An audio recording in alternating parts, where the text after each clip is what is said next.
تیرے خلق کو حق نے عظیم کہا، تیری خلق کو حق نے جمیل کیا۔ الحمدللہ رب العالمین والصلاة والسلام علی سید الانبیاء والمرسلین، اما بعد فاعوذ باللہ من الشیطان الرجیم، بسم اللہ الرحمن الرحیم۔ الصلاة والسلام علیک یا رسول اللہ وعلی آلک واصحابک یا حبیب اللہ۔ الصلاة والسلام علیک یا نبی اللہ وعلی آلک واصحابک یا نور اللہ۔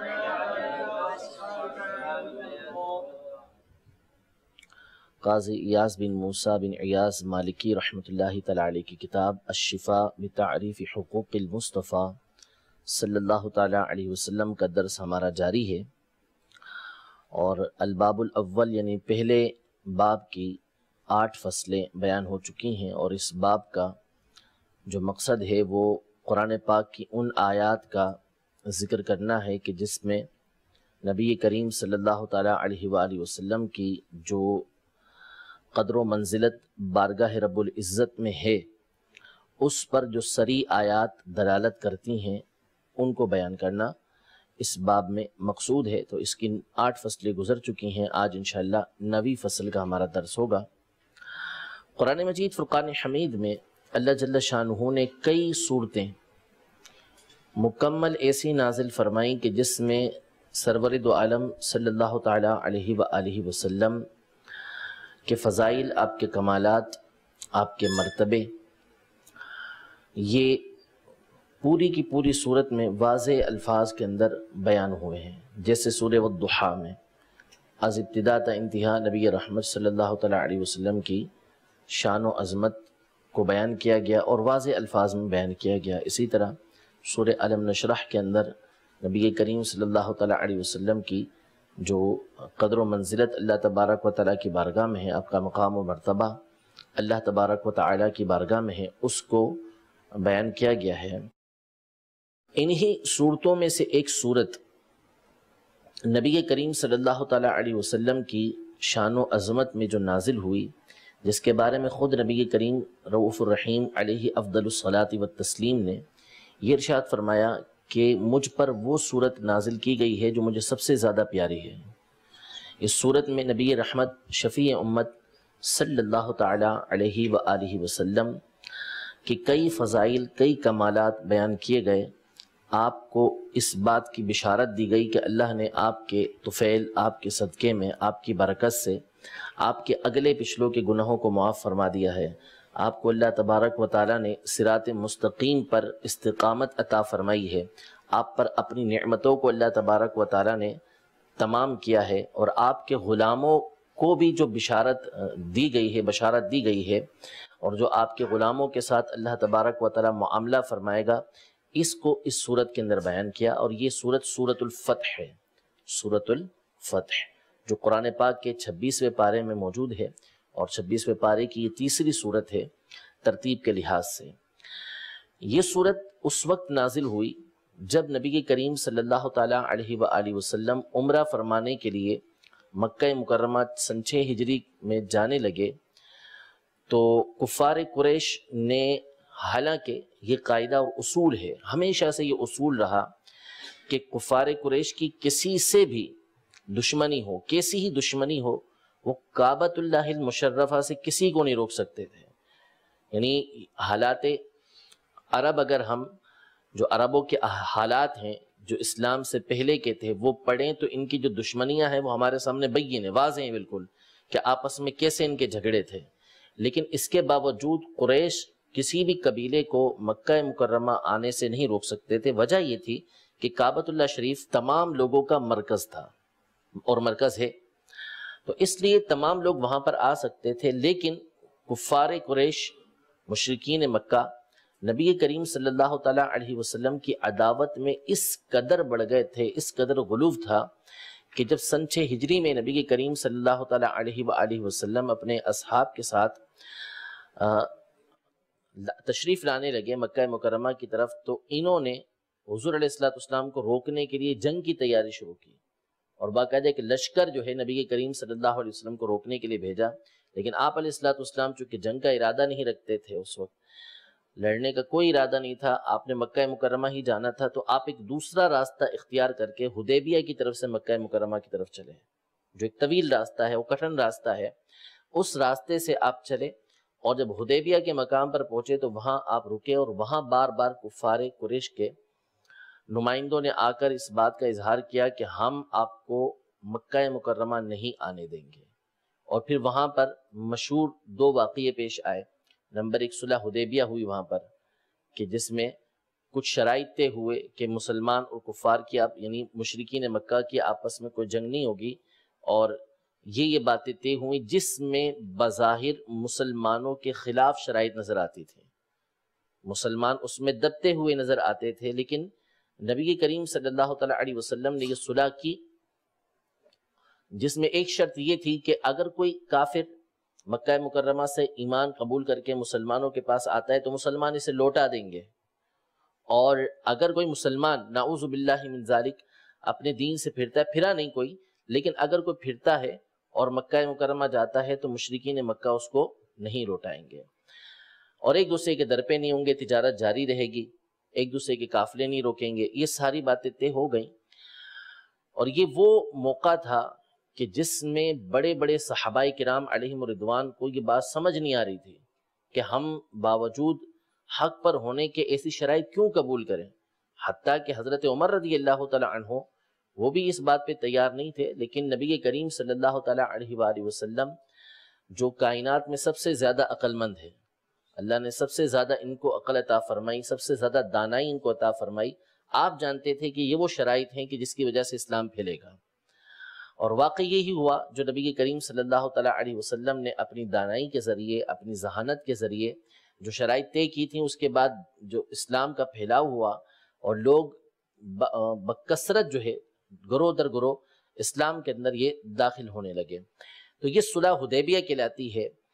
اور ایک واقعہ بیعت رضوان کا پیش آیا کہ جس میں حضرت سیدنا عثمان غنی رضی اللہ تعالی عنہ، آپ مکہ مکرمہ گئے گفتگو کرنے کے لیے اور حالات دیکھنے کے لیے، تو کفار قریش نے آپ کو وہاں روک لیا، اور وہاں آپ کا وہ ایمان افروز واقعہ پیش آیا کہ کفار قریش نے آپ کے مقام کی وجہ سے، جو آپ کی شخصیت تھی اس کی وجہ سے آپ سے کہا کہ آپ چاہیں تو آپ عمرہ کر لیں، آپ طواف کر لیں، ہم آپ کو کچھ نہیں کہیں گے۔ تو عثمان غنی رضی اللہ تعالی عنہ نے کہ خوب ان کو جواب دیا کہ میں اپنے آقا علیہ الصلوۃ والسلام کے بغیر عمرہ نہیں کر سکتا، طواف نہیں کر سکتا، لیکن یہ خبر پھیل گئی کہ سیدنا عثمان غنی رضی اللہ تعالی عنہ کو شہید کر دیا گیا ہے۔ پھر اس پر بیعت رضوان ہوئی، مسلمانوں نے اس بات پر بیعت کی کہ ہم نہ بھاگیں گے نہ یہاں سے فرار ہوں گے، اور آپ کے ہاتھ پر بیعت کی، اس کو بیعت رضوان کہتے ہیں۔ اور بیعت رضوان کے اندر جو صحابہ کرام علیہم رضوان تھے، وہ غزوہ بدر کے بعد سب سے افضل صحابہ کرام علیہم رضوان کہلاتے ہیں، سب سے افضل صحابہ کہلاتے ہیں۔ بیعت رضوان کا ایک جو پس منظر بیان کیا گیا وہ یہ بیان کیا گیا ہے، باقی اور بھی اس کے بارے میں اقوال ہیں۔ تو یہ دو واقعے اس وقت پیش آئے، مشہور واقعے۔ پھر نبی کریم صلی اللہ تعالیٰ علیہ وآلہ وسلم نے حدیبیہ ہی کے اس حصے میں کہ جو حرم کے اندر داخل ہے، وہاں پر جانور کو قربان کیا، ہدیہ دی، اور اپنا عمرے کا احرام کھول کے آپ واپس تشریف لائے، اور پھر اگلے سال آپ نے اس کی قضا فرمائی۔ تو اس موقع پر یہ صورت نازل ہوئی، اِنَّا فَتَحْنَا لَكَ فَتْحًا مُبِينًا، کہ بے شک ہم نے آپ کو روشن فتح عطا فرمائی، روشن فتح یعنی کامیابی عطا فرمائی۔ اب اکثر مفسرین، اکثر علماء اسی پر ہیں کہ اِنَّا فَتَحْنَا لَكَ فَتْحًا مُبِينًا، کہ بے شک ہم نے آپ کو فتح دی، آپ کے لیے روشن فتح۔ یہ ماضی ہی کا صیغہ ہے، پاسٹ کا صیغہ ہے، گزرے ہوئے زمانے کا صیغہ ہے کہ ہم نے آپ کو فتح عطا کر دی، ہم نے آپ کو فتح عطا کر دی، یعنی آپ کو صلح حدیبیہ کے اندر آپ نے جو شرائط طے کی ہیں اس کے مطابق آپ فاتح ہیں، اب آپ کا دین یہ مزید پھیلے گا۔ تو صلح حدیبیہ کے اندر ہم نے آپ کو فتح یہ عطا کر دی ہے۔ اور بعض مفسرین کے نزدیک یہاں پر صیغہ تو ماضی کا ہے، لیکن اس سے مقصود مستقبل ہے، یعنی ہم ان قریب آپ کے لیے آپ کے پسندیدہ اور عرب کے عظیم شہر فتح کروا دیں گے، یعنی آپ فاتح ہو کر ان شہروں میں داخل ہوں گے یا آپ کے لشکر ان شہروں کے اندر داخل ہوں گے۔ اور یہ مکہ مکرمہ اور طائف کے بارے میں ہے، مکہ مکرمہ اور طائف کے بارے میں ہے کہ ان قریب اللہ تبارک و تعالی آپ کو مکے کی فتح بھی عطا فرمائے گا، طائف کی فتح بھی عطا فرمائے گا۔ وہ مکہ کے جو آپ کو سب سے زیادہ پسند ہے، وہ مکہ کہ جو آپ کو سب سے زیادہ پیارا ہے، جس کو چھوڑنا آپ کو گوارا نہیں تھا، وہاں کے لوگوں نے آپ کو چھوڑنے پر مجبور کیا، یہ مکہ ان قریب آپ کے لیے فتح کر دیا جائے گا۔ تو بعض مفسرین کا کہنا یہ ہے کہ یہاں پر یہ جو ارشاد فرمایا اِنَّا فَتَحْنَا لَكَ فَتْحًا مُبِينًا، کہ ہم نے آپ کو روشن فتح عطا فرمائی، اس سے مراد مکہ اور طائف کی فتح ہے۔ تو پہلی بات یہ ارشاد فرمائی کہ اِنَّا فَتَحْنَا لَكَ فَتْحًا مُبِينًا، ہم نے آپ کو روشن فتح عطا فرمائی۔ پھر اس کے بعد یہ ارشاد فرمایا کہ لِيَغْفِرَ لَكَ اللَّهُ مَا تَقَدَّمَ مِن ذَنبِكَ وَمَا تَأَخَّرَ، کہ بے شک اللہ نے یہ جو فتح مبین آپ کو عطا فرمائی، یہ اس سبب سے کہ اللہ تبارک و تعالیٰ اس کے صدقے، آپ کے صدقے میں، کہ اللہ تبارک و تعالیٰ آپ کے طفیل، آپ کے صدقے میں آپ کے اگلے پچھلوں کے گناہوں کو معاف فرما دے۔ پہلے یہ ارشاد فرمایا کہ فتح عطا فرمائی، پھر اس فتح کا نتیجہ اور انعام یہ عطا فرمایا کہ اللہ تبارک و تعالیٰ نے اس کے صدقے میں آپ کے اگلے پچھلوں کے گناہوں کو معاف فرما دیا۔ تو امام ابو طالب المکی کہتے ہیں کہ اللہ تبارک و تعالیٰ نے پہلے فتح کی صورت میں انعام عطا فرمایا، کامیابی کی صورت میں انعام عطا فرمایا، پھر اس کے بعد اس انعام کا نتیجہ یہ عطا فرمایا کہ اللہ نے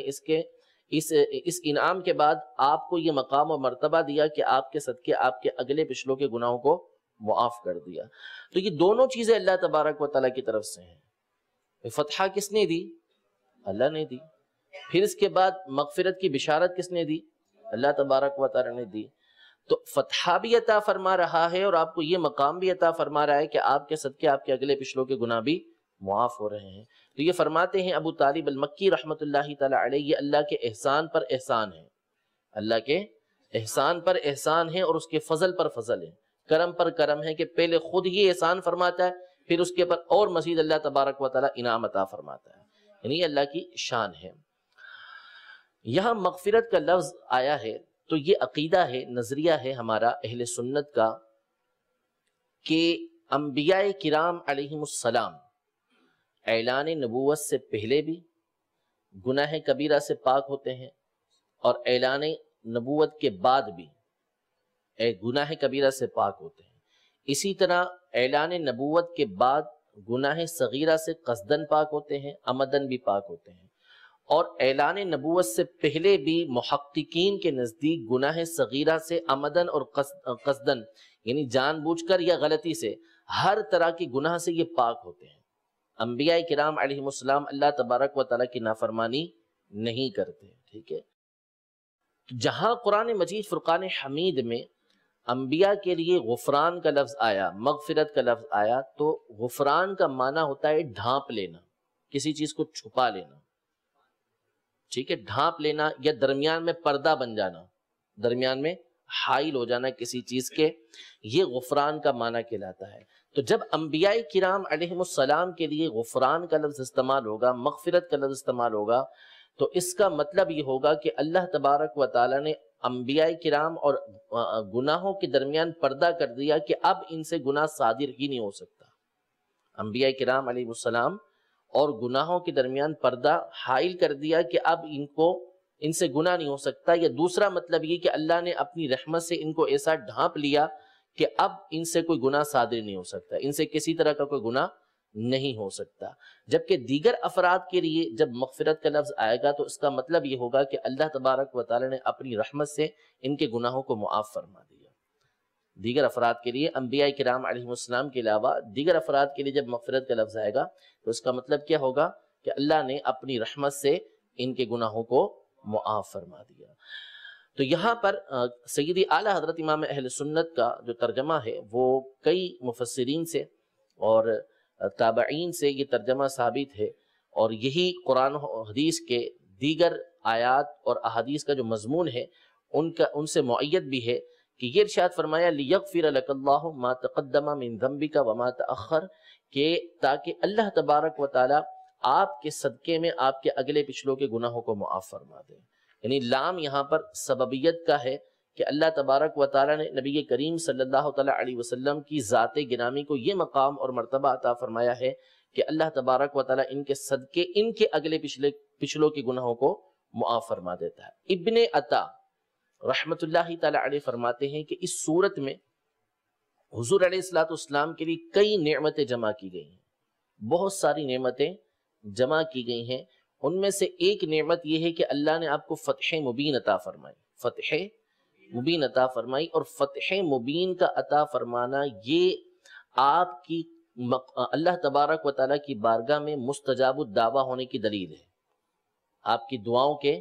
قبول ہونے کی دلیل ہے کہ آپ نے اللہ تبارک و تعالیٰ کی بارگاہ میں دعا کی تو اللہ تبارک و تعالیٰ نے آپ کو فتح مبین عطا فرمائی۔ تو اس کا مطلب ہوا کہ نبی کریم صلی اللہ تعالیٰ علیہ وآلہ وسلم اللہ کی بارگاہ میں جو دعا کریں اللہ تبارک و تعالیٰ قبول فرماتا ہے۔ دوسری بات، جو مغفرت کی بات کی، تو اب گناہ ہو یا نہ ہو، خطا ہو یا نہ ہو، اللہ تبارک و تعالیٰ اپنے حبیب سے فرماتا ہے کہ ہم نے آپ کو معاف فرما دیا، ہم نے آپ کو معاف فرما دیا۔ یعنی آپ جو چاہیں کریں، آپ جو چاہیں کریں، اگرچہ کہ آپ کچھ کریں گے نہیں، ایسا کام آپ سے ہوگا ہی نہیں کہ جو اللہ تبارک و تعالیٰ کی نافرمانی والا ہو، لیکن اللہ تبارک و تعالیٰ کی محبت اپنے حبیب صلی اللہ تعالیٰ علیہ وسلم سے ایسی یہ فرمایا کہ آپ کو اللہ نے معاف فرما دیا ہے، آپ ایسے پیارے ہیں کہ جو چاہیں کریں اللہ تبارک و تعالیٰ آپ کو معاف فرمانے والا ہے۔ تو یہ اللہ تبارک و تعالیٰ کی محبت کی نبی کریم صلی اللہ تعالیٰ علیہ وسلم سے علامت ہے۔ تیسری بات یہاں پر یہ ذکر فرمائی وَيُتِمَّ نِعْمَتَهُ عَلَيْكَ، یہ فتح مبین جو اللہ تبارک و تعالیٰ نے آپ کو عطا فرمائی، یہ کھلی فتح کامیابی جو اللہ تبارک و تعالیٰ نے آپ کو عطا فرمائی ہے، اس کی وجہ یہ ہے کہ تاکہ اس کے ذریعے اللہ تبارک و تعالیٰ اپنی نعمت آپ کے اوپر مکمل کر دے، تمام کر دے، یعنی اپنی جتنی نعمتیں ہیں اللہ تبارک و تعالیٰ آپ پر مکمل فرمائے جو آپ پر فرمانی ہے۔ ٹھیک ہے، یہاں پر اللہ تبارک و تعالیٰ نے جو نعمت کا ذکر فرمایا ہے کہ اللہ تبارک و تعالیٰ اپنی نعمت آپ پر تمام فرمائے، اس کا ایک معنی علماء نے یہ کیا ہے کہ نبی کریم صلی اللہ تعالیٰ علیہ وآلہ وسلم عرصہ دراز تک مکہ مکرمہ کے مشرکین کو دعوت دین دیتے رہے، لیکن یہ ایسے متکبر تھے، ایسے تکبر والے تھے کہ نبی کریم صلی اللہ تعالیٰ علیہ وآلہ وسلم کے باوجود رشتہ دار ہونے کے، آپ کے خاندان کے ہونے کے، انہوں نے آپ علیہ السلام کو کوئی تکلیف پہنچانے سے گریز نہیں کیا، طرح طرح کی تکلیفیں نبی کریم صلی اللہ تعالیٰ علیہ وآلہ وسلم کی ذات کو پہنچائی، اور بہت زیادہ حضور علیہ السلام کے سامنے تکبر کا اظہار کیا کرتے تھے، حالانکہ اعلان نبوت سے پہلے یہ نبی کریم صلی اللہ تعالیٰ علیہ وسلم کے پیچھے جاتے تھے اور مانتے تھے نبی کریم صلی اللہ تعالیٰ علیہ وسلم کی شان و عظمت کو، اور اعلان نبوت کے بعد بھی مانتے تھے، لیکن اپنے تکبر کی وجہ سے جھکتے نہیں تھے۔ تھوڑے لوگ ہی مکہ مکرمہ کے اندر ایمان لے کر آئے تھے، لیکن بڑھتے جا رہے تھے، اور یہاں تک انہوں نے نبی کریم صلی اللہ علیہ وسلم کو تکلیف پہنچائی کہ آپ علیہ السلام کو مکہ مکرمہ چھوڑنا پڑا، اور آپ علیہ السلام جس وقت مکہ مکرمہ سے تشریف لے کر جا رہے تھے تو زندگی کے 53 سال وہاں گزارے تھے، 53 سال وہاں پر گزارے تھے، اور ظاہر ہے کہ بندہ جب اتنی بڑی مدت کسی مقام پر گزارتا ہے تو ویسے ہی اس جگہ سے محبت ہو جاتی ہے، وطن سے ویسے ہی محبت ہو جاتی ہے، اور مکہ مکرمہ تو ویسے ہی اللہ تبارک و تعالیٰ کی رحمتوں کا مقام ہے کہ وہاں کعبۃ اللہ المشرفہ موجود ہے، طرح طرح کی اللہ تبارک و تعالیٰ کی اس میں نشانیاں موجود ہیں، تو اس سے نبی کریم صلی اللہ تعالیٰ علیہ وسلم کو فطری محبت تھی، تو وہاں سے جاتے ہوئے بھی آپ نے مکہ مکرمہ کے سامنے کھڑے ہو کر یہ ارشاد فرمایا تھا کہ اے مکہ، تو اللہ کی زمین میں مجھے سب سے پیاری ہے، اللہ کی زمینوں میں سب سے پیاری زمین تو مجھے ہے، اگر تیری قوم مجھے نکلنے پر مجبور نہ کرتی تو میں یہاں سے نہ جاتا۔ اللہ تبارک و تعالیٰ نے نبی کریم صلی اللہ تعالیٰ علیہ وآلہ وسلم پر اپنی نعمت کیسے تمام کی کہ وہ متکبرین، وہ مشرکین مکہ کہ جو کسی صورت اپنے سر کو جھکایا نہیں کرتے تھے، ولید بن مغیرہ وہ تو پہلے مر گیا تھا، لیکن اس کے تکبر کا عالم کیا تھا، ایسا متکبر تھا کہ جب اس کے خلاف نبی کریم صلی اللہ علیہ وسلم نے دعا کی، 5 کے خلاف دعا کی تھی، اور ان کو پتا تھا کہ انہوں نے مرنا تو ہے، دعا تو ان کے خلاف ہو چکی ہے، اس بدبخت کے جاتے ہوئے تیر والے کی دکان سے جب یہ گزر رہا تھا تو تیر اس کی جو تہبند تھا اس کے اندر چپ گیا، تہبند کے اندر لگا اور پاؤں پہ لگ گیا اس کے۔ اب نکالنے کے لیے اس کو جھکنا پڑنا تھا، نکالنے کے لیے جھکنا پڑتا ہے اس کو، تو اس تکبر کی وجہ سے کہ مجھے جھک کر نکالنا پڑے گا، اس نے وہ تیر ہی نہیں نکالا۔ نتیجہ یہ نکلا کہ اس کا زہر اندر پھیلتا چلا گیا اور اسی کی وجہ سے اس کا انتقال بھی ہو گیا، مر گیا وہ۔ ایسا تکبر ان کے اندر موجود تھا۔ ابو جہل مرتے وقت تک اس نے اسلام قبول نہیں کیا، اور حضرت سیدنا عبداللہ بن مسعود رضی اللہ تعالی عنہ جنہوں نے اس کی گردن اتاری، تو وہ چونکہ جسمانی اعتبار سے کمزور تھے، خاندان کوئی دنیاوی اعتبار سے بہت عالی نہیں تھا، ویسے خود عالی تھے، بہت زیادہ عالی تھے، لیکن دنیاوی اعتبار سے کوئی بڑا خاندان نہیں کہلاتا تھا۔ اس وقت بھی ابو جہل کے تکبر کا حال یہ تھا کہ وہ کہنے لگا کہ تم کون ہو؟ جب بتایا میں فلاں ہوں، تو کہا کہ تمہاری جگہ کوئی بڑا شخص میری گردن اتارتا تو مجھے پسند آتا۔ یعنی اس وقت بھی اس کا ایسا تکبر تھا۔ تو ایسے متکبرین یہ مکہ مکرمہ کے اندر موجود تھے، لیکن اللہ نے اپنے حبیب پر اپنی نعمت ایسی تمام کی کہ یہ تمام کے تمام حضور علیہ الصلوۃ والسلام کے سامنے گردنیں جھکا کر کھڑے ہوئے تھے۔ جب مکہ مکرمہ نبی کریم صلی اللہ تعالیٰ علیہ وسلم فتح کر کے پہنچے تو اب لائن سے سارے کھڑے ہوئے ہیں، اور یہ نبی کریم صلی اللہ علیہ وسلم کے سامنے سر جھکائے ہیں، لیکن نبی کریم صلی اللہ تعالیٰ علیہ وسلم نے سب سے یہ ارشاد فرما دیا، لا تثریب علیکم اليوم، آج کے دن تم پر کوئی ملامت نہیں ہے۔ پھر نبی کریم صلی اللہ تعالیٰ علیہ وسلم پر ایک اکثریت ان میں سے ایمان لے کر آئی تھی۔ تو وہ متکبرین کہ جو کسی صورت کسی کے آگے سر جھکانے والے نہیں تھے، اللہ تبارک و تعالیٰ نے نبی کریم صلی اللہ تعالیٰ علیہ وسلم کے لیے ان کی گردنوں کو جھکا دیا۔ تو بعض علماء کا کہنا ہے کہ اس طرح اللہ تبارک و تعالیٰ نے نبی کریم صلی اللہ تعالیٰ علیہ وسلم پر اپنی نعمت کو تمام کیا۔ نمبر ایک یہ کہ متکبرین کے سروں کو آپ کے سامنے جھکا دیا، اور نمبر دو یہ کہ آپ کے جو پسندیدہ شہر تھے مکہ مکرمہ طائف، اللہ تبارک و تعالیٰ نے وہ آپ کے لیے فتح فرما دیا، کیونکہ مکہ مکرمہ چونکہ مرکز تھا، جب یہ فتح ہو گیا، مسلمان یہاں پر آ گئے، تو اب تمام عرب کی توجہ اس کی طرف ہو گئی، تمام عرب کی توجہ چونکہ پہلے ہی اس کی طرف تھی، تو اب دین اسلام کی طرف یہ مائل ہوئے، اور ایک بڑی تعداد جو ہے وہ اسلام کے اندر یہ داخل ہونا شروع ہو گئی۔ اس طرح اللہ تبارک و تعالیٰ نے آپ پر اپنی نعمت کو مکمل فرمایا، تمام فرمایا۔ بعض علماء کا یہ کہنا ہے کہ وَيُتِمَّ نِعْمَتَهُ عَلَيْكَ کا مطلب یہ ہے، یعنی اللہ نے اپنی نعمت آپ پر تمام کی، اس کا ایک مطلب یہ ہے کہ اللہ تبارک و تعالیٰ آپ کے ذکر کو بلند فرمائے گا، آپ کے ذکر کو بلند فرمائے گا، اور آپ صلی اللہ تعالیٰ علیہ وآلہ وسلم کی مکمل مدد فرمائے گا۔ وَيَنصُرَكَ اللَّهُ نَصْرًا عَزِيزًا، مضبوط مدد اللہ تبارک و تعالیٰ آپ کی فرمائے گا، اور آپ کے صدقے آپ کے اگلے پچھلوں کے گناہوں کو اللہ تبارک و تعالیٰ معاف فرمائے گا۔ اس طرح اللہ تبارک و تعالیٰ آپ پر اپنی نعمت کو تمام کرے گا۔ جبکہ یہ بعض علماء نے یہ ارشاد فرمایا کہ یہ پوری جو صورت ہے اِنَّا فَتَحْنَا لَكَ فَتْحًا مُبِينًا سے لے کر إِنَّ الَّذِينَ يُبَايِعُونَكَ إِنَّمَا يُبَايِعُونَ اللَّهَ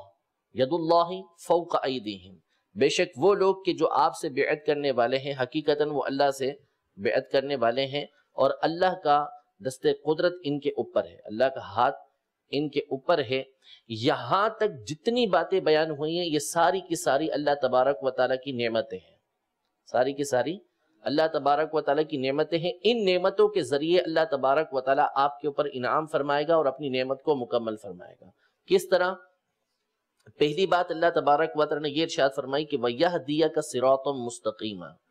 اللہ تبارک و تعالیٰ آپ کو سیدھے راستے پر مستقیم رکھے گا۔ وَيَهْدِيَكَ صِرَاطًا مُسْتَقِيمًا، ہدایت کا لفظ جب قرآن مجید فرقان حمید میں استعمال ہوتا ہے تو جیسے اہدنا الصراط المستقیم، ہمیں سیدھے راستے پر چلا، تو یہ مختلف معنی میں استعمال ہوتا ہے۔ اب جیسے افراد ہیں، ہم کہتے ہیں کہ ہمیں سیدھے راستے پر چلا، ہمیں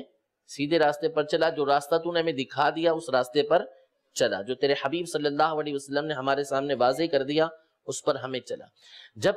نبی کریم صلی اللہ تعالیٰ علیہ وسلم، صحابہ کرام علیہم رضوان، اولیاء کاملین یہ لفظ استعمال کرتے ہیں تو اس کا مطلب کیا ہوتا ہے کہ ہمیں اس سیدھے راستے پر مستقیم رکھ، پابند رکھ، ہمیشہ اسی راستے پر رہیں، یہ ان کی دعا ہوتی ہے۔ تو وَيَهْدِيَكَ صِرَاطًا مُسْتَقِيمًا کا مطلب یہ ہے کہ اللہ آپ کو سیدھی راہ دکھائے گا بھی جو وہ دکھا چکا، سیدھی راہ پر چلائے گا بھی جو وہ چلا چکا، اور آپ کو سیدھی راہ کے اوپر استقامت بھی اللہ تبارک و تعالیٰ عطا فرمائے گا۔ ایسا نہیں ہوگا کہ اب راہ سے بھٹکیں بلکہ آپ سیدھے راستے پر ہی رہیں گے۔ اور فرمایا وَيَنْصُرَكَ اللَّهُ نَصْرًا عَزِيزًا، دوسری نعمت کیا ہے کہ اللہ تبارک و تعالی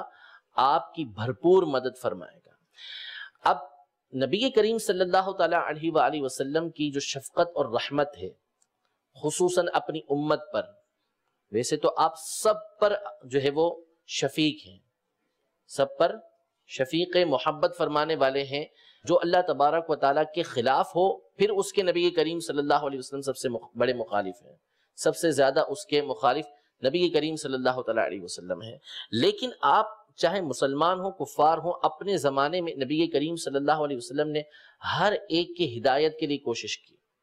یہ آپ کا ہدایت کے لیے کوشش کرنا، اللہ تبارک و تعالیٰ کی راہ کی طرف لے کر آنا، یہ کیا ہے؟ نبی کریم صلی اللہ تعالیٰ علیہ وسلم کا ہر ایک پر شفقت فرمانا ہے، ہر ایک پر شفقت فرمانا ہے۔ لیکن جو آپ کی اپنی امت سے محبت ہے، اللہ تبارک و تعالیٰ نے اس بات کی گواہی ارشاد فرمائی کہ بالمؤمنین رؤوف الرحیم، کہ مسلمانوں پر تو کمال مہربان ہے، مسلمانوں پر تو کمال مہربان ہے۔ مسلمانوں پر آپ کی شفقت یہ بالکل جدا ہے۔ نبی کریم صلی اللہ تعالیٰ علیہ وسلم اگر طبیعت پر غور کریں، سیرت پر غور کریں، حالات پر غور کریں، تو آپ علیہ الصلوۃ والسلام کی ذات وہ ہے کہ جو اللہ تبارک و تعالیٰ کی مخلوق میں سب سے اعلیٰ ہے۔ آپ کو کسی چیز کا کوئی اندیشہ نہیں ہے، لیکن جتنی بھی باتوں پر غور کرتے ہیں تو معلوم یہی ہوتا ہے کہ ہر معاملے میں اپنی امت کی جو شفقت تھی، امت کی بخشش تھی، یہ نبی کریم صلی اللہ علیہ وسلم کو سب سے زیادہ پسندیدہ ہے۔ مثلا ایک حدیث پاک کے اندر ہے کہ مجھے اس بات کا اختیار دیا گیا کہ میری نصف امت، آدھی امت جنت میں داخل ہو جائے، یا میں شفاعت کو اختیار کر لوں، شفاعت لے لوں، یا میری آدھی امت جنت میں داخل ہو جائے۔ حضور علیہ الصلوۃ والسلام فرماتے ہیں کہ میں نے شفاعت کو اختیار کیا، اس لیے کہ شفاعت جو ہے یہ عام ہے اور زیادہ کفایت کرنے والی ہے، زیادہ لوگ اس کے ذریعے بخشے جائیں گے۔ اور پھر فرمایا کہ تم کیا سمجھتے ہو یہ امت کے متقین کے لیے ہے؟ اترون للمتقین، نہیں، بلکہ یہ امت کے گناہ گاروں کے لیے، اور ایک روایت میں ہلاک ہو جانے والوں کے لیے میری شفاعت ہے۔ تو نبی کریم صلی اللہ تعالیٰ علیہ وسلم سب سے زیادہ اس بات کو پسند فرمایا کرتے تھے کہ آپ کی امت بخشی جائے۔ اس صورت کے اندر اللہ تبارک و تعالیٰ نے اس بات کو بھی بیان فرمایا، لِيُدْخِلَ الْمُؤْمِنِينَ وَالْمُؤْمِنَاتِ جَنَّاتٍ تَجْرِي مِن تَحْتِهَا الْأَنْهَارُ خَالِدِينَ فِيهَا وَيُكَفِّرُ عَنْهُمْ سَيِّئَاتِهِمْ وَكَانَ ذَلِكَ عِنْدَ اللَّهِ فَوْزًا عَظِيمًا۔ کہ نعمت کا تمام کرنا کیسے ہے؟ ایک نعمت کی تمام کی صورت یہ ہے کہ اللہ تبارک و تعالیٰ آپ پر ایمان لانے والے مردوں اور آپ پر ایمان لانے والی عورتوں کی مغفرت فرمائے اور ان کو جنت کے اندر داخل فرمائے گا، ان کو جنت میں داخل فرمائے گا، وہ جنت کے جس کے نیچے نہریں بہتی ہیں، اس میں ہمیشہ ہمیشہ رہیں گے، اور اللہ تبارک و تعالیٰ ان کی خطاؤں کو مٹا دے گا، ان کے گناہوں کو مٹا دے گا، اور یہ اللہ تبارک و تعالیٰ کے نزدیک بہت بڑی کامیابی ہے۔ تو نبی کریم صلی اللہ تعالیٰ علیہ وسلم کی بہت بڑی خواہش اس طریقے سے پوری فرمائی کہ اللہ تبارک و تعالیٰ نے آپ کے غلاموں کو بھی بشارت عطا فرما دی، خوشخبری عطا فرما دی، یہ بھی نعمت کے تمام ہونے کی ایک صورت ہے۔ پھر علماء یہ ارشاد فرماتے ہیں کہ کئی باتیں ایسی ہوتی ہیں کہ جو کسی سامنے والے کو نہیں ملیں گی قیامت کے دن، اور دوسرے کو ملیں گی، یہ اس کے لیے نعمت کی ایک صورت ہے۔ اور جو دشمنان خدا و رسول ہیں ان کو عذاب ہوگا، ان کو عذاب ہوگا، یہ بھی مسلمانوں کے لیے ایک نعمت کی صورت ہے، مسلمانوں کے لیے نعمت کی صورت ہے کہ اللہ تبارک و تعالی نے ان کو اس عذاب سے محفوظ رکھ کے جنت میں داخل فرمایا، اور ان کے مخالفین کو اللہ تبارک و تعالی عذاب دینے والا ہے، ان کے مخالفین کو عذاب دینے والا ہے۔ تو اللہ تبارک و تعالی نے نبی کریم صلی اللہ تعالی علیہ وسلم پر اپنی نعمت کے مکمل ہونے کی ایک خبر اس طرح دی کہ وہ لوگ کہ جو آپ کی مخالفت کرنے والے ہیں، جو آپ کی مخالفت کرنے والے ہیں، آپ پر اس بات کا انتظار کرتے ہیں کہ کوئی مصیبت نازل ہو، اللہ کے ساتھ برا خیال کرتے ہیں، اللہ تبارک و تعالیٰ نے ان پر غضب کیا، ان پر لعنت کی، یعنی ان کو اپنی رحمت سے دور کیا، اور ان کے لیے اللہ تبارک و تعالیٰ نے جہنم کا عذاب تیار کر رکھا ہے، اور جہنم بہت برا ٹھکانہ ہے۔ اس طرح نبی کریم صلی اللہ تعالیٰ علیہ وسلم کو اپنی ایک نعمت کی خبر دی کہ جو آپ کا مخالف ہے وہ اللہ تبارک و تعالیٰ کی بارگاہ میں مردود ہے، وہ اللہ تعالیٰ کی رحمت سے دور ہے، وہ لعنت کا مستحق ہے کہ جو آپ علیہ السلام کی مخالفت کرنے والا ہے۔ یہ چند باتیں ذکر کی کہ جو نعمت کے تمام ہونے کی دلیل ہیں، جبکہ امام جعفر صادق رحمۃ اللہ تعالی علیہ یہ ارشاد فرماتے ہیں کہ اللہ تبارک و تعالی نے نبی کریم صلی اللہ تعالی علیہ وسلم پر اپنی نعمت کو اس طرح تمام کیا کہ ان جعلہ حبیبہ، اللہ نے حضور کو اپنا حبیب بنایا، پیارا بنایا، وَأَقْسَمَ بِحَيَاتِهِ، اور اللہ تبارک و تعالی نے حضور علیہ السلام کی زندگی کی قسم یاد فرمائی، وَنَسَخَ بِهِ شَرَائِعَ غَيْرِهِ، اور ان کے ذریعے دوسری جو شریعتیں تھیں ان کو منسوخ کر دیا اور آپ ہی کی شریعت کو اللہ نے باقی رکھا۔ وَعَرَجَ بِهِ إِلَى الْمَحَلِّ الْأَعْلَى وَحَفِظَهُ فِي الْمِعْرَاجِ حَتَّى مَا زَاغَ الْبَصَرُ وَمَا طَغَى، یعنی اللہ تبارک و تعالی نے آپ کو بہت بڑا مقام عطا فرمایا، اور معراج میں جب آپ نے اللہ کی نشانیوں کی زیارت کی، خود رب تبارک و تعالی کی زیارت کی، تو آپ کی نظر نہ بہکی نہ حد سے بڑی، جیسا دیکھنے کا حق تھا اللہ تبارک و تعالی نے ویسے ہی نبی کریم صلی اللہ تعالی علیہ وسلم کو دکھایا۔ ایسا نہیں ہوا کہ آپ نے جو دیکھا ہو اس کی وجہ سے آپ کو کسی طرح کا شبہ لاحق ہو رہا ہو، نہیں، بلکہ جو دیکھا دل نے اس کی تصدیق کی اور آنکھیں اسی مقام کو دیکھتی رہیں جس انداز میں دیکھنے کا حکم تھا۔ یعنی مقام اور مکان سے تو وہ پاک تھا معاملہ جو بھی تھا، لیکن جیسا دیکھنے کا حق تھا اللہ تبارک و تعالی نے ویسا ہی آپ کو دکھایا، اس طریقے سے آپ کے مقام کو بلند کیا۔ مزید فرماتے ہیں وَبَعَثَهُ إِلَى الْأَحْمَرِ وَالْأَسْوَدِ، حضور علیہ السلام کو اللہ تبارک و تعالی نے بعثت عامہ عطا فرمائی کہ آپ تمام سرخ و سیاہ کی طرف بھیجے گئے، یعنی عرب و عجم سب کی طرف آپ کو رسول بنا کر بھیجا گیا۔ وَأُحِلَّ لَهُ وَلِأُمَّتِهِ الْغَنَائِمِ، اور آپ کے لیے اور آپ کی امت کے لیے غنیمتوں کو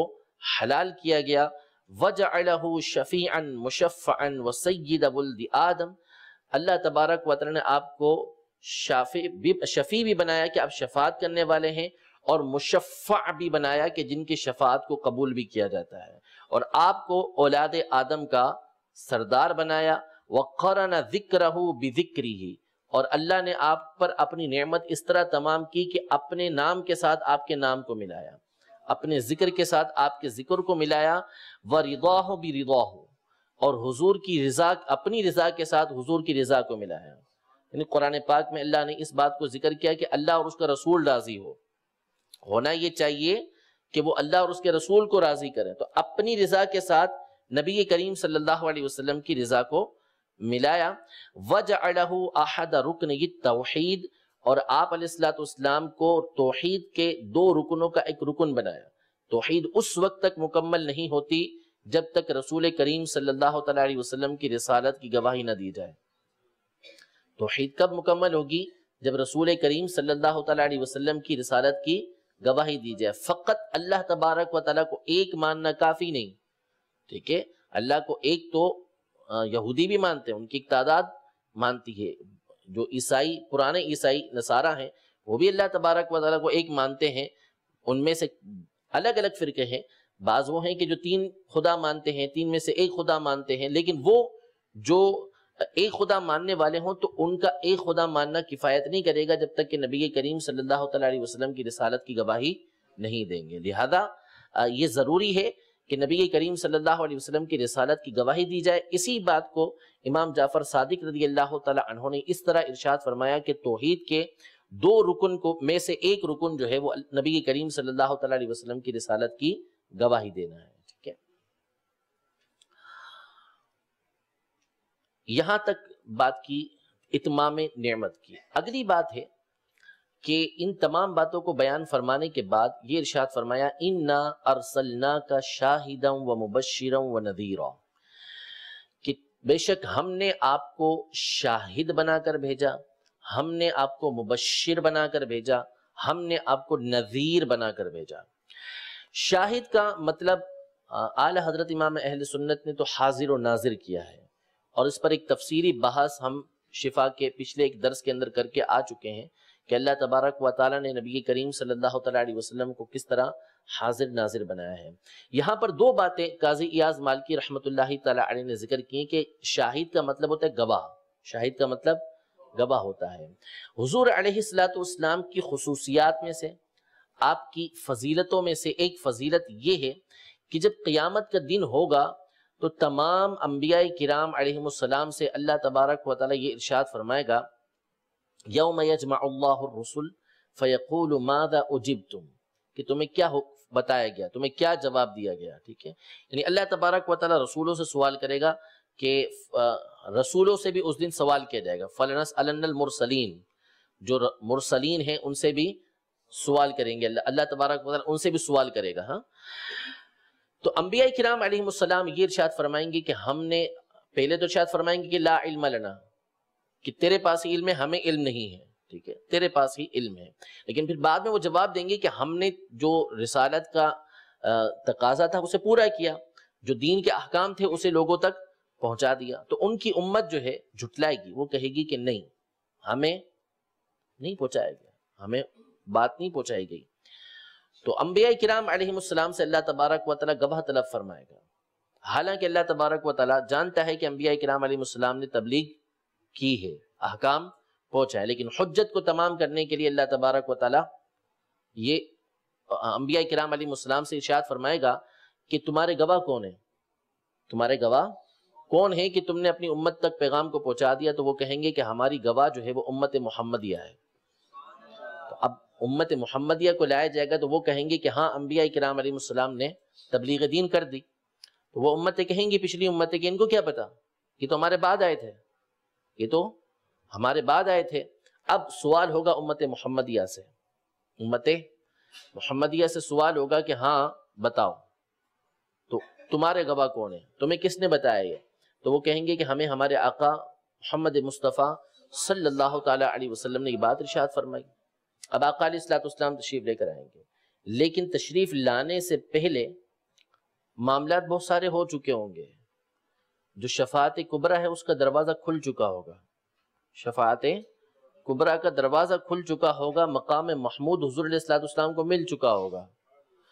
جس میں تمام لوگوں نے آقا علیہ السلام کی شان و عظمت اور اللہ کی بارگاہ میں آپ کا مقام و مرتبہ دیکھا ہوگا کہ آپ علیہ السلام اللہ کی بارگاہ میں کیسا مقام رکھتے ہیں۔ اور حدیث پاک میں ہے دارقطنی وغیرہ کے اندر کہ اللہ تبارک و تعالی کی مخلوق میں سب سے بڑھ کر چیز ہے وہ عرش ہے، اللہ کا عرش ہے۔ حدیث کے اندر یہ موجود ہے کہ اللہ تبارک و تعالی اس عرش پر نبی کریم صلی اللہ تعالی علیہ وسلم کو بٹھائے گا، یعنی سب سے بڑی کرسی، سب سے بڑا مقام، سب سے اونچی جگہ پر نبی کریم صلی اللہ علیہ وسلم کو بٹھائے گا۔ تو سارے حضور علیہ السلام کا مقام و مرتبہ دیکھ چکے ہوں گے۔ تو اب نبی کریم صلی اللہ تعالی علیہ وسلم گواہ بن کر تشریف لے کر آئیں گے، جب آپ ارشاد فرمائیں گے کہ میری امت درست کہہ رہی ہے، یہ جو گواہی دے رہے ہیں ٹھیک گواہی دے رہے ہیں، اور انبیاء کرام علیہ السلام نے تبلیغ کر دی تھی، تو اب کسی کو جرت نہیں ہوگی کہ وہ نبی کریم صلی اللہ تعالی علیہ وسلم کی بات کو جھٹلا سکے۔ یہ ایک معنی ہے شاہد کا، کہ آپ کو اللہ نے ایسا گواہ بنایا ہے۔ اور ایک خصوصیت نبی کریم صلی اللہ تعالی علیہ وسلم کی گواہی کی یہ ہے کہ انبیاء کرام علیہ السلام سے تو گواہ طلب کیے جائیں گے، لیکن نبی کریم صلی اللہ تعالی علیہ وسلم خود اپنی ذات کے لیے گواہی دیں گے۔ آپ کا اپنی ذات کے لیے گواہی دینا یہ کافی ہوگا، ٹھیک ہے، کیونکہ آپ کو جھٹلانے والا کوئی موجود نہیں ہوگا۔ نبی کریم صلی اللہ تعالی علیہ وسلم کی شان ہی ہے۔ اور شاہد کا ایک معنی یہاں پر قاضی ایاز مالکی رحمۃ اللہ تعالی علیہ نے یہ بیان فرمایا کہ جو امت محمدیہ ہے ان کے بارے میں اللہ کی بارگاہ میں گواہی دیں گے کہ یا اللہ یہ تجھ کو ایک ماننے والے تھے، یہ موحدین تھے، تیری توحید کا اقرار کرنے والے تھے۔ اس بات کی گواہی نبی کریم صلی اللہ تعالی علیہ وسلم اللہ کی بارگاہ میں دیں گے، اس لیے آپ علیہ السلام کو شاہد کہا جاتا ہے۔ مبشرن، حضور علیہ السلام بشارت دینے والے ہیں، خوشخبری دینے والے ہیں۔ کس بات کی خوشخبری دینے والے ہیں؟ یہاں اس پر بھی دو باتیں ارشاد فرمائی۔ نمبر ایک، اپنی امت کو ثواب کی خوشخبری دینے والے ہیں کہ نیکیاں کرو، نیکیاں کرنے پر اللہ تبارک و تعالیٰ تمہیں ثواب عطا فرمائے گا، جزا عطا فرمائے گا۔ طرح طرح کی جنت کی نعمتیں جو ہیں نبی کریم صلی اللہ تعالیٰ علیہ وسلم نے اپنی احادیث میں بیان فرمائی کہ یہ نیکی کرو گے اللہ تبارک و تعالیٰ یہ ثواب عطا فرمائے گا، نیکیاں کرو گے اللہ تبارک و تعالیٰ جنت میں یہ نعمتیں عطا فرمائے گا۔ دوسری بات کہ نبی کریم صلی اللہ تعالیٰ علیہ وسلم مغفرت کی بشارت دینے والے ہیں، مغفرت کی بشارت دینے والے ہیں کہ جو شخص بھی اللہ اور اس کے رسول پر ایمان لانے والا ہے تو اللہ تبارک و تعالیٰ اس کی مغفرت فرما دے گا، اللہ تعالیٰ اس کی مغفرت فرما دے گا، اگرچہ کہ وہ اپنے گناہوں کے سبب اگر اس کا ایمان ضائع ہو گیا تو معاملہ ہی ختم ہو گیا، اللہ محفوظ رکھے اس سے، لیکن اگر ایمان کو سلامت لے کر دنیا سے گیا تو اللہ تبارک و تعالیٰ نے اگر اس کو عذاب دیا بھی تو پھر بالآخر اس کو جنت میں اللہ تبارک و تعالیٰ داخل فرمائے گا۔ نذیرن، ڈر سنانے والے، اللہ نے ڈر سنانے والا بنا کر بھیجا، تو اس کے بھی دو معنی یہاں پر بیان کیے ہیں۔ نمبر ایک یہ کہ آپ اس بات کا ڈر سنانے والے ہیں کہ جو آپ کی مخالفت کرے گا، آپ کا دشمن بنے گا، اللہ تبارک و تعالیٰ اس کو ہمیشہ کا عذاب دے گا، ہمیشہ کا عذاب دینے والا ہے۔ اپنے دشمن کو عذاب نار کی آپ کا ڈر سنانے والے ہیں کہ اللہ تبارک و تعالیٰ کی نافرمانی کرو گے، ایمان لے کر نہیں آؤ گے تو یہ عذاب تمہارے لیے انتظار کر رہے ہیں۔ اور نمبر دو، آپ گمراہیوں سے بچانے والے ہیں، گمراہیوں سے ڈر سنانے والے ہیں کہ مومنوں کو بھی یہ ارشاد فرمایا کہ وہ گمراہوں سے بچیں اور گناہوں سے اپنے آپ کو بچائیں۔ انا ارسلناک شاہدا ومبشرا ونذیرا، یہاں تک بات ہوئی۔ آگے فرمایا لتؤمنوا باللہ ورسولہ، تاکہ تم اللہ اور اس کے رسول پر ایمان لے کر آؤ۔ صحابہ کرام علیہم رضوان سے گفتگو ہو رہی ہے اور اس میں ہم سب بھی شامل ہیں۔ لتؤمنوا باللہ ورسولہ، تو ہم تو ویسے ہی مومن ہیں،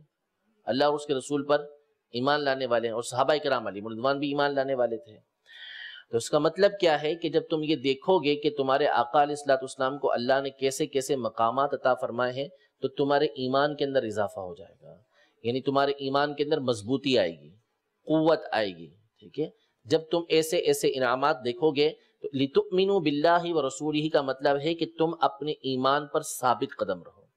تم نے جو چیزیں دیکھ لی اس سے تمہارا ایمان کیا ہو گیا اور مضبوط ہو گیا، اپنے ایمان پر ثابت قدم رہو۔ اور پھر اتنے سارے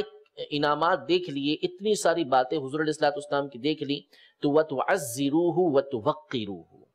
اب ان حضور علیہ الصلوۃ والسلام کی عزت کرو، ان کی تعظیم کرو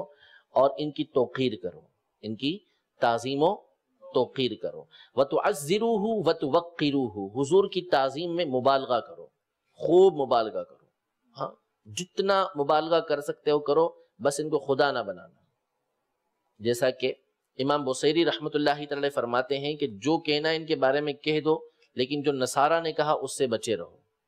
یعنی بولنا حق اور سچ ہے، حق اور سچ ہی بولنا ہے،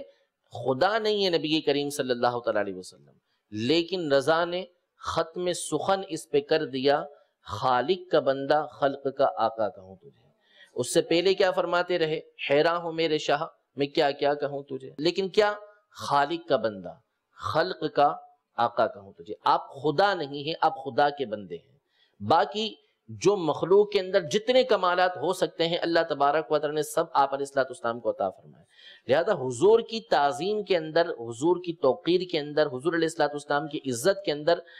جو شریعت کے دائرے کے اندر بولا جا سکتا ہے وہ بول سکتے ہیں، جو حق اور سچ ہو وہ بولا جا سکتا ہے۔ تو تعظیم کی جو صورتیں ہیں، شاہ عبدالعزیز محدث دہلوی رحمۃ اللہ تعالی علیہ اور دیگر بزرگوں نے یہ ارشاد فرمایا کہ جو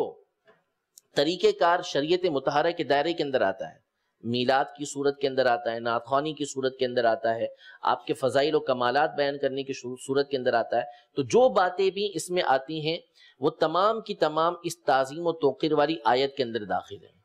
میلاد منا رہے ہیں، شریعت کے دائرے کے اندر منا رہے ہیں، وَتُعَزِّرُوهُ وَتُوَقِّرُوهُ پر عمل ہو رہا ہے،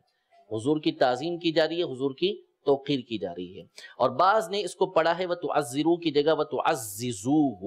ان کی خوب عزت کرو، ان کی خوب عزت کرو۔ اور بعض نے وَتُعَزِّرُوهُ کا معنی کیا ہے کہ ان کی خوب مدد کرو، ان کی خوب مدد کرو، یعنی ان کے دین کی مدد کرو، ان کے دین کی مدد کرو۔ وَتُسَبِّحُوهُ بُكْرَةً وَأَصِيلًا، اور ان کے رب کی صبح و شام پاکی بولو، یعنی اللہ کی صبح و شام پاکی بولو۔ تو اکثر علماء کا یہی قول ہے کہ وَتُعَزِّرُوهُ وَتُوَقِّرُوهُ، اس میں دونوں باتیں بیان ہوئی ہیں نبی کریم صلی اللہ تعالی علیہ وسلم کے لیے۔ اور تسبحو کا تعلق یہ اللہ تبارک و تعالیٰ کی ذات کے ساتھ ہے کہ صبح و شام اللہ تبارک و تعالیٰ کی پاکی بولو، یعنی کیوں پاکی بولو؟ ویسے تو بہت ساری نعمتیں اللہ تبارک و تعالیٰ نے کی ہیں، لیکن آقا دیکھو تمہیں کیسا عطا کیا ہے، کہ جس کے یہ فضائل و کمالات اس میں بیان ہوتے ہوئے آ رہے ہیں، تو ایسے آقا کے امتی ہو، اس لیے اللہ تبارک و تعالیٰ کی صبح و شام پاکی بولا کرو، ٹھیک ہے۔ یہاں تک یہ باتیں بیان کی، پھر اس کے بعد وہی بیعت رضوان کا تذکرہ فرمایا کہ بے شک وہ لوگ کہ جو آپ کے ہاتھ پر بیعت کرنے والے ہیں وہ اللہ ہی سے بیعت کرنے والے ہیں اور اللہ کا ہاتھ ان کے اوپر ہے۔ یہاں یہ بحث کی ہے کہ چونکہ اللہ تبارک و تعالیٰ جسم و جسمانیت سے پاک ہے، اللہ تعالیٰ جسم و جسمانیت سے پاک ہے، اس کا جسم نہیں ہے جیسا ہمارا جسم ہے، اللہ تبارک و تعالیٰ اس سے پاک ہے، ٹھیک ہے۔ تو یہاں پر ید اللہ سے مراد جو ہے، ہاتھ سے مراد اللہ تبارک و تعالیٰ کی قدرت ہے، اللہ تبارک و تعالیٰ کی قدرت ہے، اللہ تبارک و تعالیٰ کی رحمت ہے، اللہ تبارک و تعالیٰ کا انعام ہے، اللہ تبارک و تعالیٰ کا ثواب ہے۔ یہ مختلف چیزیں بیان کی ہیں کہ جو آپ سے بیعت کرنے والے ہیں اللہ تبارک و تعالیٰ ان کی مدد فرمانے والا ہے، اس پر اللہ تبارک و تعالیٰ ان کو ثواب عطا فرمانے والا ہے، اس پر اللہ تبارک و تعالیٰ ان کی مدد فرمانے والا ہے، ان پر احسان فرمانے والا ہے۔ ید اللہ کا یہ معنی قاضی ایاز مالکی رحمۃ اللہ تعالی علیہ نے یہ ذکر فرمایا۔ پھر ایک مختصر بحث یہاں پر یہ کی ہے کہ چونکہ اللہ تبارک و تعالیٰ ید سے پاک ہے، جسم سے پاک ہے، تو یہ مجاز کے معنی میں ہوئے۔ جہاں قرآن پاک میں اس طرح کے الفاظ آئے ہیں تو علماء کی جو متاخرین کی جماعت ہے انہوں نے اس سے مراد کیا لیا ہے؟ مجازی معنی مراد لیا، حقیقی معنی مراد نہیں لیا۔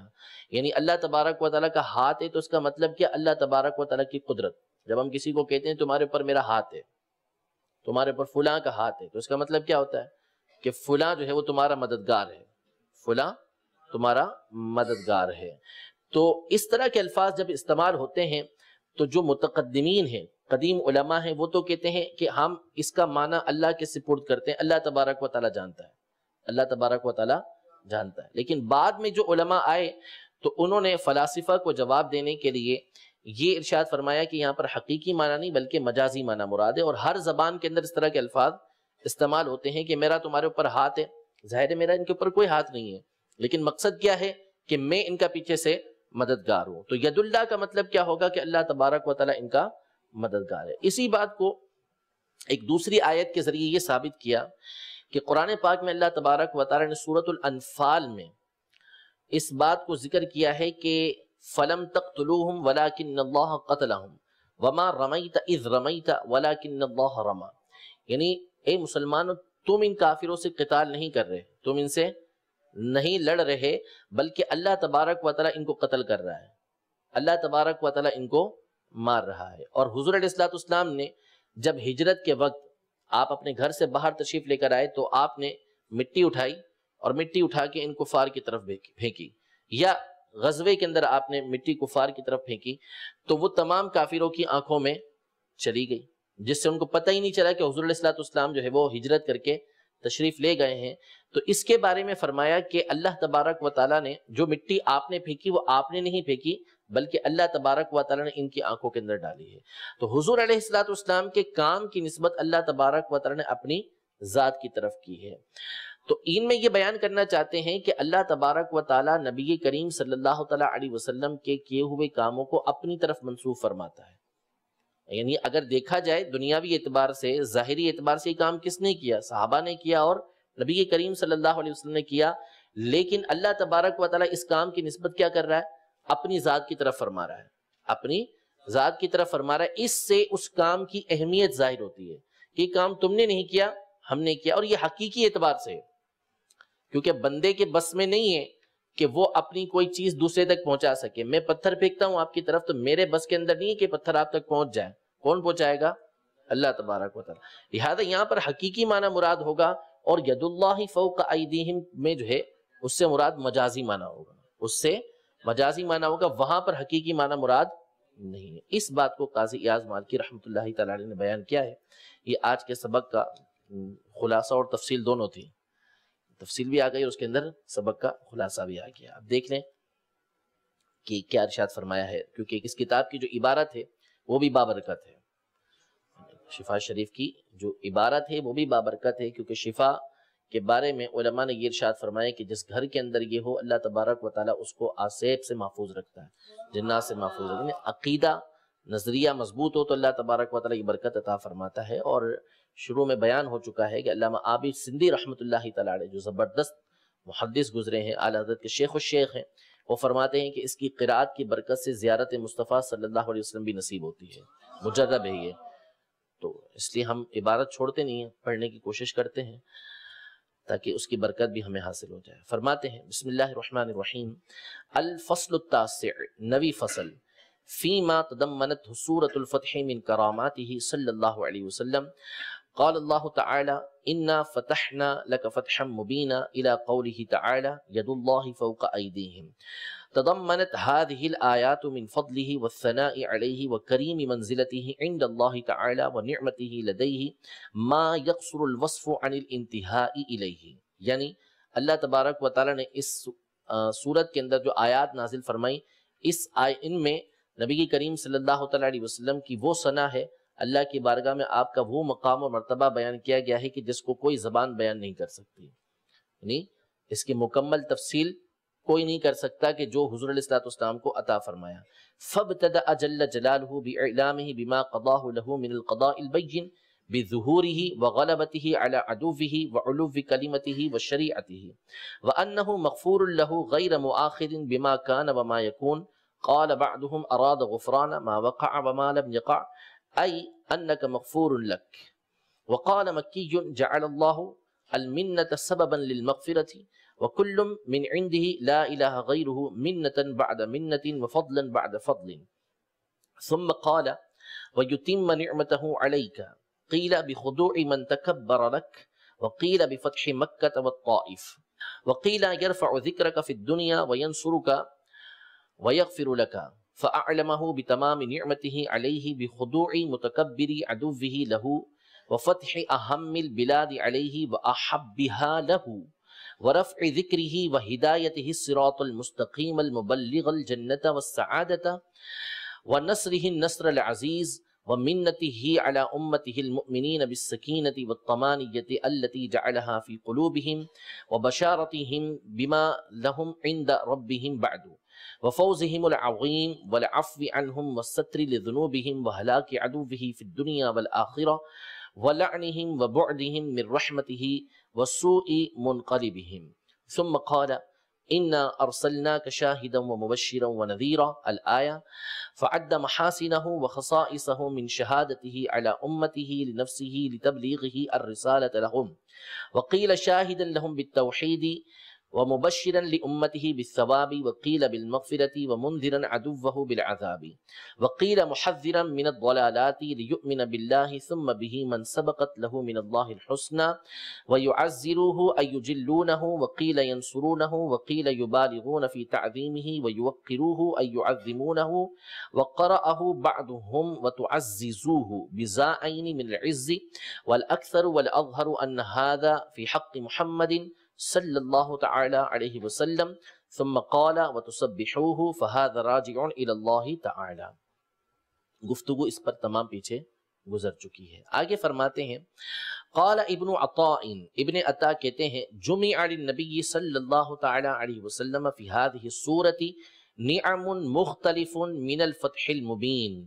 یعنی نبی کریم صلی اللہ تعالی علیہ وآلہ وسلم کے لیے اس سورت میں مختلف نعمتیں جمع کر دی گئی ہیں۔ سب سے پہلی کیا؟ من الفتح المبین، فتح مبین عطا فرمائی، وہی من اعلام الاجابتی، یہ آپ کے مستجاب الدعویٰ ہونے کی علامت ہے، علامتوں میں سے ایک علامت ہے، والمغفرتی وہی من اعلام المحبتی، اور آپ کو اللہ نے بخش دیا، مغفرت عطا فرمائی، اور یہ اللہ کی محبتوں میں سے ایک نشانی ہے، وتمام النعمتی وہی من اعلام الاختصاص، اور آپ پر اپنی نعمت کو تمام کیا، یعنی ایسا تمام کیا کہ آپ کے علاوہ کسی اور کو ایسی خصوصیت عطا نہیں فرمائی،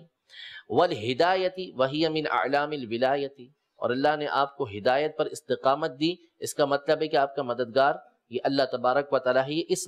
ان باتوں کی نشانیوں میں سے ہے۔ پھر فرماتے ہیں فالمغفرۃ تبرئۃ من العیوب، مغفرت کا مطلب کیا ہے کہ آپ تمام عیوب سے پاک ہیں،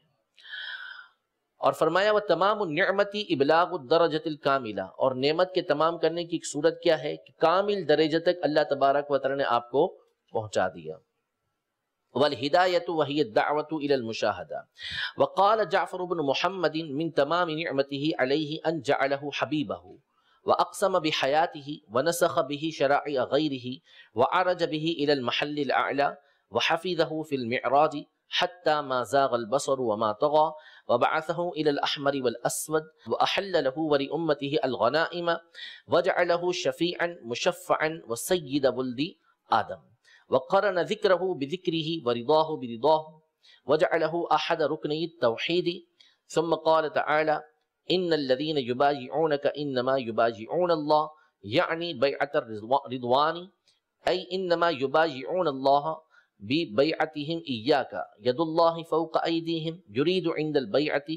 قيل قوة الله وقيل ثوابه وقيل منته وقيل عقده وهذه استعارات وتجنيس في الكلام وتأكيد لعقد بيعتهم إياه وعظم شأن المبايع صلى الله عليه وسلم. وقد يكون من هذا قوله تعالى فلم تقتلوهم ولكن الله قتلهم وما رميت إذ رميت ولكن الله رمى. وإن كان الأول في باب المجاز وهذا في باب الحقيقة لأن القاتل والرامي بالحقيقة هو الله وهو خالق فعله ورميه وقدرته عليه ومسببه ولأنه ليس في قدرة البشر توصيل تلك الرمية حيث وصلت حتى لم يبق منهم من لم تملأ عينه. وكذلك قتل الملائكة لهم حقيقة وقد قيل في هذه الآية الأخرى إنها على المجاز العربي ومقابلة اللفظ ومناسبته أي ما قتلوهم وما رميت أنت إذ رميت وجوههم بالحصباء والتراب ولكن الله رمى قلوبهم بالجزع أي أن منفعة الرمي كانت من فعل الله فهو القاتل والرامي بالمعنى وأنت بالاسم. رب العزت جل وعلا ہم سب کو نبی کریم رؤوف الرحیم علیہ افضل الصلاۃ والتسلیم کی شان و عظمت ہمیشہ بیان کرتے رہنے کی توفیق عطا فرمائے. آپ کے مبارک صحابہ کرام علیہم رضوان کے صدقے میں اللہ تبارک و تعالی ہمارے دلوں کو حضور علیہ الصلوۃ والسلام کی حقیقی محبت سے بھر دے. رب العزت جل وعلا حضور علیہ الصلوۃ والسلام کی شفاعت ہمیں، ہمارے خاندان کو، ہمارے تمام متعلقین کو، ہر سنی کو اللہ تبارک و تعالی عطا فرمائے اور آپ کے شفاعت کے صدقے میں اللہ تبارک و تعالی بلا حساب و کتاب ہم سب کو جنت الفردوس میں داخلہ نصیب فرمائے. آمین بجاہ نبی الامین صلی اللہ تعالی علیہ وآلہ وسلم. تیرے خلق کو حق نے عظیم کہا، تیری خلق کو حق نے جمیل